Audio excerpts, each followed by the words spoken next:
NBC News legal analyst Misty Marris is here to help us break down the latest developments in this case. So, for those of us who maybe can't read between the lines too much, help us understand what this high-profile attorney who's now not taking this high-profile case, what he had to say, what the reason might be. Well, so we know that Alan Jackson signed on to this case. He made an appearance. He appeared at the first arraignment, which was then postponed.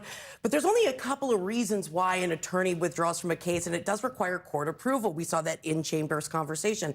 Is it lack of cooperation? Is it a conflict of interest? Probably not here. It likely comes down to the ability of Nick Reiner to pay for the legal services, which is one of those reasons. We know because the estate is at issue, there is something called the Slayer statutes in California, which preclude somebody from benefiting from the estate if they kill the individual. So the money might be wrapped up in trusts. The trustee could have said, Nick Reiner cannot have access to this money. There could be certain terms or conditions. So it's very likely financial. I say this because a public defender was assigned rather than a different private attorney who would be engaged. What do you make of that last comment he made about Nick Reiner's involvement? Nick Reiner is innocent under California law. I actually thought that was of great import because it was very specific, the language that was used. Under the laws of the state of California, Nick Reiner did not commit murder.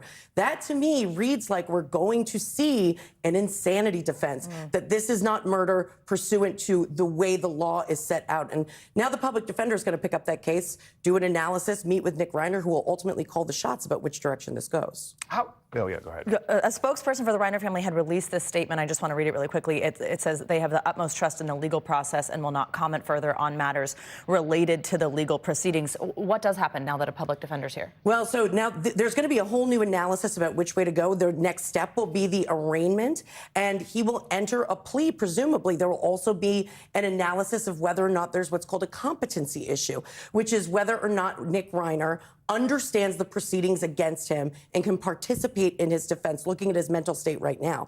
But Alan Jackson has an obligation to turn everything over to the public defenders so that they can then move forward with levying a defense based on the evidence that's been collected. If there is an insanity defense here, talk about how that moves forward and how complicated that can be for a high-profile case. Yeah, an insanity defense is incredibly rare and incredibly difficult to prove because, you know, we always say prosecutors have the burden of proof.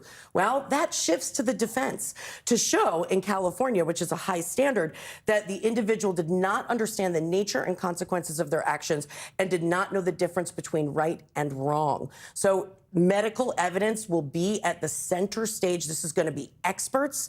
And when I'm talking about experts, you're talking about millions of dollars in expert fees on both sides of the coin to establish the case. This is actually like the second delay that we've seen here. Is that seen as a setback in any way?